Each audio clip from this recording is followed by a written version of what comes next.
Eu falei outro dia aqui sobre o problema do voto nulo, voto em branco. E embora eu tivesse lido o Código Eleitoral, eu tinha visto principalmente o artigo 224, que fala da nulidade da candidatura, do voto, e não do voto sendo anulado na urna. Ainda assim, muita gente ligou no CAT, aqui no Serviço de Atendimento ao Telespectador, reclamando que não é assim, que afinal de contas, se nós tivermos 50%, mais de 50% de votos nulos e brancos na eleição, a eleição é cancelada, é anulada.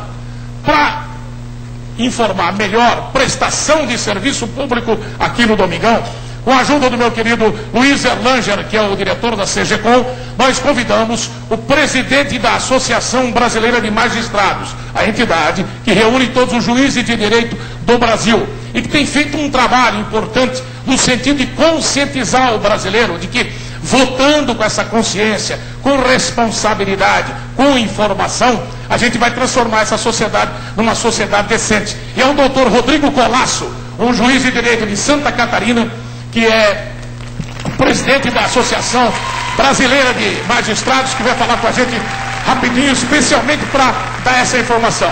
Doutor Rodrigo, afinal, se houver um número superior a 50% de votos nulos e brancos, isso significa que a eleição de 3 de outubro seria anulada? Não significa.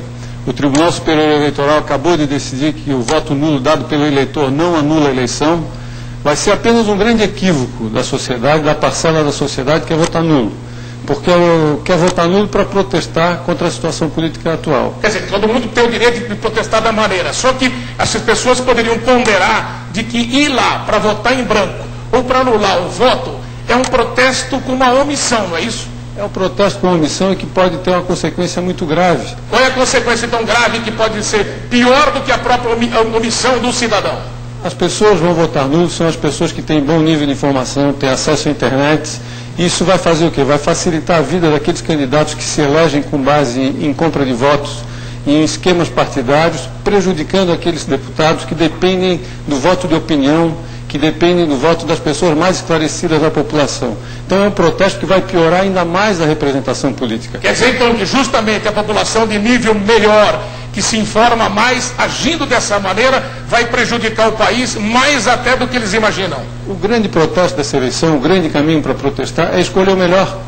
É pesquisar o passado do candidato, é ver qual foi a sua conduta quando exerceu um cargo público, é analisar toda a sua conduta de vida e escolher o melhor. E existem bons políticos que podem ser votados no Brasil e vão melhorar a representação política, o país vai melhorar. Então o grande protesto não é votar nulo, não é votar branco. O grande protesto é mandar para casa os maus políticos, não eleger os maus políticos e levar para o Congresso Nacional aqueles que são os bons políticos, que respeitam a coisa pública e respeitam a relação que tem com o eleitor. E na pior das hipóteses, votar no menos ruim, né, se você não achar. Até porque o presidente do TSE, o doutor Marco Aurélio Melo, tem enfatizado sempre, ou seja, que a sociedade não tem que posar de vítima, mas de autora, tem que reagir, é votando cada vez melhor, que o voto é a única coisa que ninguém pode roubar de você, pode comprar, você não pode vender o seu voto. O grande segredo é você ter um mínimo de consciência, de se informar, o doutor Rodrigo falou aqui. Eu vou aproveitar até a Fátima Bernardes, se a Fátima tem uma pergunta, afinal de contas a eleição é fundamental para conscientizar toda a população brasileira.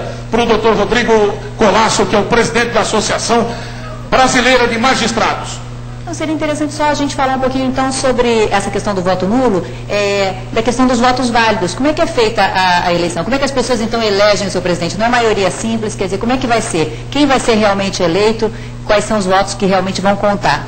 O primeiro aspecto que nós temos que levar em consideração é que essa hipótese que tem sido veiculada na internet, que mais da metade dos eleitores vai votar nulo, ela é irreal. Irreal porque hoje o índice de votos nulos pela pesquisa está em torno de 8%.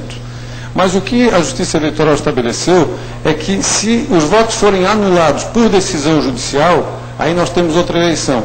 Agora, se os votos forem anulados pelo eleitor numa manifestação dele, pelo voto fala nulo... do artigo 224, ou seja, aí, que é da questão da nulidade, é a nulidade no caso de um crime do candidato, ele foi comprar voto, então é o candidato e a candidatura dele que estão sendo anulados. Agora, o cara que vai lá, anula o voto dele, esse voto ele não é computado, mas ele não anula a eleição. Ele não anula a eleição. Então as pessoas vão abrir mão de um grande poder Eu acho que tem que considerar outra coisa. Todo mundo sabe que para caçar um deputado pelo processo judicial é demorado.